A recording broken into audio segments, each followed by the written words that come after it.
Welcome to part 4 of the Module 10 exam review. We're just going to see what we can do on the page, and if I have to move around to get some other stuff, we'll do that. So here on the first one, we're doing a vertical adding, which it helps in the context of polynomial long division when we do the vertical addition and subtraction, but that's it. So we're just adding our x to the fourth, so if we have 0.25 plus 0.39 plus 0.89, this gives us a grand total of 1.53 x to the fourth.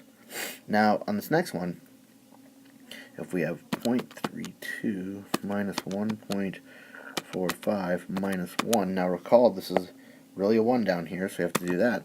That's going to be negative 2.13 x to the thirds.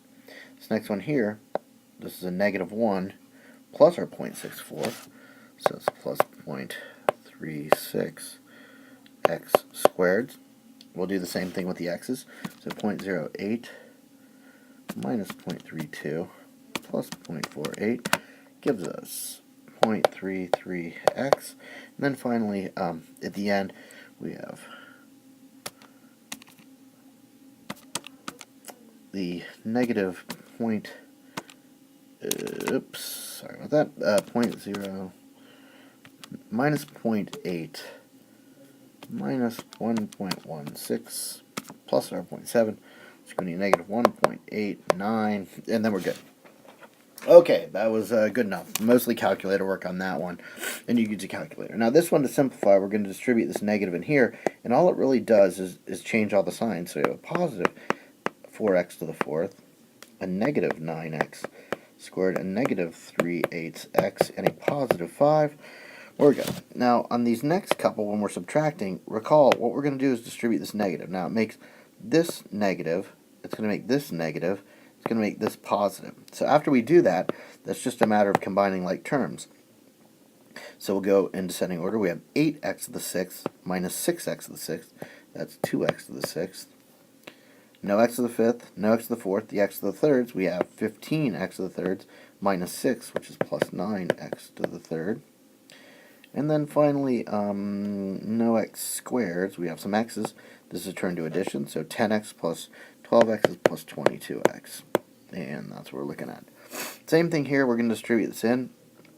When we do that, it makes this negative, and this positive, and then we just combine like terms. So we have our 0.9x to the fourth minus 3.9x to the fourth. That'll be negative 3x to the fourth. No x to the thirds. Here we have an x squared, so minus 0.1x squared. X to the first, we got negative 1.6x to the first. And then with the numbers, this is turned into a positive, recall, plus our 0.8 is positive 3.3. So that's what we're doing with that. Now, find the polynomial for the sum of the areas of these rectangles. So the area of this rectangle, length x, width x, that's an x squared. This length 8, width x, that's an 8x. Total sum of that would be x squared plus 8x, and that would be the polynomial representation of the area of that.